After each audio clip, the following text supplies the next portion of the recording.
There's quite a bit of sadness today in the fact that the police have solved a cold case of a tragic murder of a California teen from 1979, that of Esther Gonzalez in Riverside County. The murderer responsible died in 2014, and the police solved this through DNA evidence.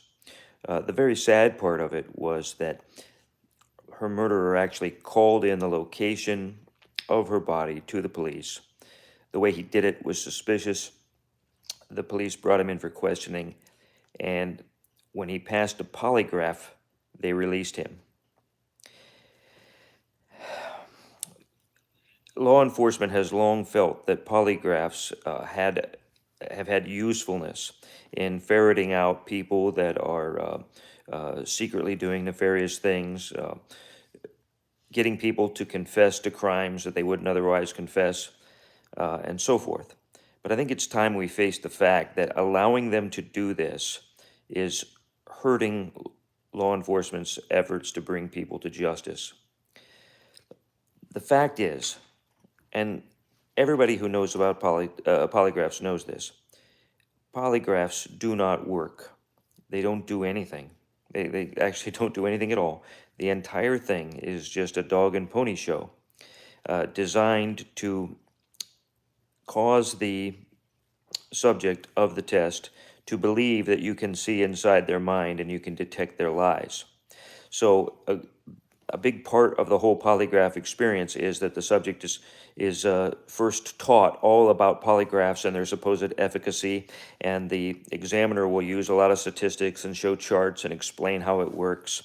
We'll show how they use the baseline question to establish the person's subconscious reactions, teach them how subconscious reactions can't be controlled, and on and on. And there's all sorts of pseudoscientific lingo. And the better the examiner is at persuading the subject of the test that all of this stuff is true and that it's scientific, the more it, quote unquote, works. But it's very much a modern version of simply showing the person that you're about to subject to torture, showing them the instruments, oh, these are the tongs we're going to heat up, and we're going to use these to yank this out, and we're going to do this and that and so forth. And you just show them all those things until they crumble and cry and say whatever it is you want them to say. And this is what the polygraph is actually useful for. But it only works when people believe that it works. A lot of times people claim, and law enforcement likes to claim, that a stone-cold psychopath can pass it because they don't have normal emotional reactions. Maybe that's possible, but it doesn't make any difference how emotional or how mentally healthy or non-psychopathological a person is. The truth is that a person who understands what a polygraph is and isn't, who actually realizes that it doesn't do anything. It doesn't reveal a doggone thing. In fact, one of the favorite techniques they use is to tell people that, well, the result is inconclusive or that you failed. That's very popular to tell people that they failed, hoping that they then will confess. So when they walk out scratching their head saying, well, I don't know why I failed, it doesn't, it's neither here nor there. It doesn't do anything. They can't be used in court except by agreement. And of course, no court should be approving such an agreement. It's ridiculous. And this is why a defense attorney who understands that the polygraph is nothing can actually use it in cases in which there's just no evidence. And as a defense attorney, I actually used it to clear many, many clients because of law enforcement's foolish and uneducated and stupid belief in the polygraph.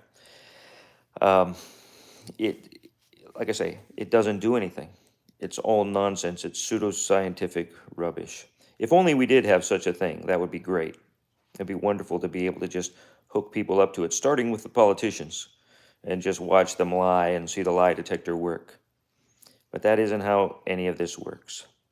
And in fact, training people in the so-called subconscious clues of the liar, that doesn't work either. And we know it doesn't work because even the FBI agents who pride themselves on being able to be like human lie detectors get it right about 55% of the time. In other words, just a little bit better than random chance, the same as anybody else.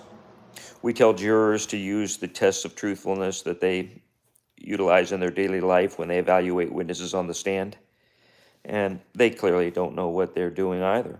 I mean, so many people. We estimate there are 90,000 wrongfully incarcerated people in this country.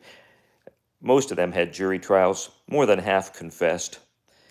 People were simply not able to detect the lies, including the lies from the suspect themselves, let alone the lies from the accusers. Unfortunately, people are not good lie detectors, and there is no machine that substitutes for that. All it is a way of overcoming the will of weak minded or uneducated persons who don't understand uh, that it doesn't do anything. And of course, it will also not detect people who are ridiculously overconfident, that are narcissists. And if it doesn't detect the psychopath, it may very well be simply because the psychopath doesn't know any better. But this tragic case of this murderer, I believe his name is Randy Williams, who died 10 years ago, is a classic example of a polygraph being used by a psychopath to clear himself.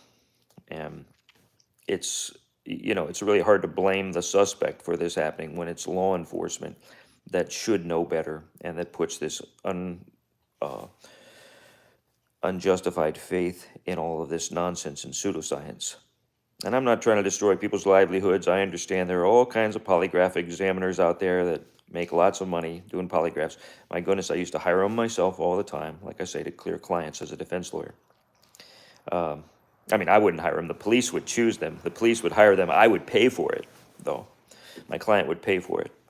But, the fact is, it's really nonsense. We outlaw in many locations, like, well, we used to. I suppose we can't anymore constitutionally, but we used to outlaw tarot card readers and fortune tellers and people who had crystal balls and were, taking people's money by lying to them that they knew about the future, or that they could tell something from the past, or they could find hidden objects, or all this other nonsense that is the subject of, fun TV shows. But it's not only a real economic inefficiency and waste of money, but in many cases, like this tragic one, it results in grave injustice. It results in guilty people going free, results in innocent people being dragged through the mill. In the federal government, there are people being fired all the time on the basis of these things. And that's sad. There are undoubtedly very loyal CIA agents who have been kicked out because of so-called polygraph failure. There are undoubtedly Soviet spies who have been polygraphed over and over again, and nowadays Russian spies, Chinese spies, and so forth, who have been cleared by the polygraph. And they like to say, well, yeah, maybe people have been taught countermeasures, but there are no countermeasures. All you have to know is that it doesn't do anything. And once you understand that, it doesn't do anything. And like I say, people who don't have the capacity to understand one way or the other, they seem to do pretty well, too, with the polygraph. So, yeah, it's just food for thought. I would hate for people to abuse this so-called knowledge, but it's not really you, the people, who are abusing it, is it? It's not the suspects who are abusing it. It's law enforcement that should know better. It's courts that look the other way, or that approve agreements to let the so-called results come in. And maybe it's lawyers to some extent, like myself, that would pay for this kind of stuff to happen, that are the most at fault. If we had any sense, and of course there's a long list of things we would do differently if we had any sense, but we wouldn't be allowing any tax money to be spent on any polygraphs, and we would not allow law enforcement to be using them for anything other than, like I say, to scare people into confessing. But again, is that what we want done? I'm not sure, because like I say, we've had too many people who've been falsely convicted, who did confess. They were scared into confessing, and it seems to me that we ought to be looking into having fewer wrongful convictions and more authentic convictions of actual perpetrators. So anyway, not to bring you down at this holiday time, but that was in the news today, and I thought I would make this comment on it. Happy Thanksgiving. Take care.